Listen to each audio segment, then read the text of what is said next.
कक्षा 6 के विद्यार्थी। मेरे स्कूल का नाम पूर्व माध्यमिक विद्यालय होशियारपुर रामपुर है। आज मैं आप सबको अल्फ्रेड नोबेल की कहानी सुनाने जा रही हूँ। नोबेल पुरस्कार इस दुनिया का सबसे बड़ा पुरस्कार माना जाता है और यह अलग अलग क्षेत्रों में दुनिया की प्रगति और शांति के लिए दिया जाता है। अल्फ्रेड नोबेल की याद में दिया जाता है।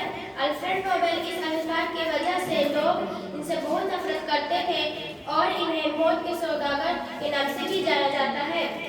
अल्फ्रेड नोबेल का जन्म 21 अक्टूबर 1833 को स्वीडन के स्टॉकहोम शहर में हुआ था। इनके माता का नाम कैरोलीन था और इनके पिता का नाम इमैनुअल था।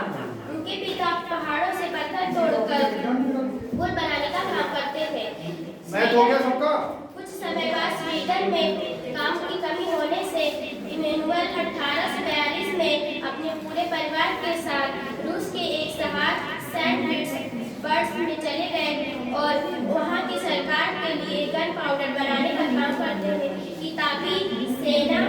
ताकि रोज की सेना उसका इस्तेमाल कर सके।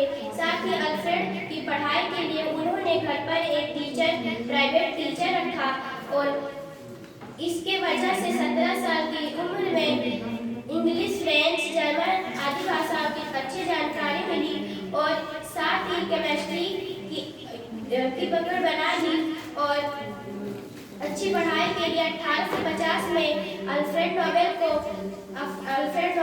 अमेरिका भेजा गया और वहां से अपनी पूरी पढ़ाई करके वे पेरिस चले गए, जहां के आकाशवाणियों सुपेड से मिले, जिन्होंने 30 साल पहले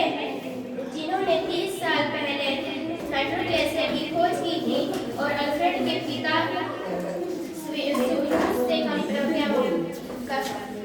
करके वे स्वीडन चले आए।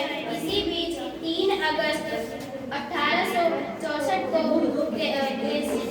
नाइट्रो ग्लेशियर विस्फोट हो गया और उसी में इनके भाई इमैनुअल की मृत्यु हो गई, जिससे इनके पिता वह काम छोड़ दिए और वहां की सरकार ने यह काम बंद कर दिया और इनके पूरा परिवार उस समय बहुत कठिन में था। लेकिन अल्फ्रेड नोबेल शांत बैठने वाले नहीं थे।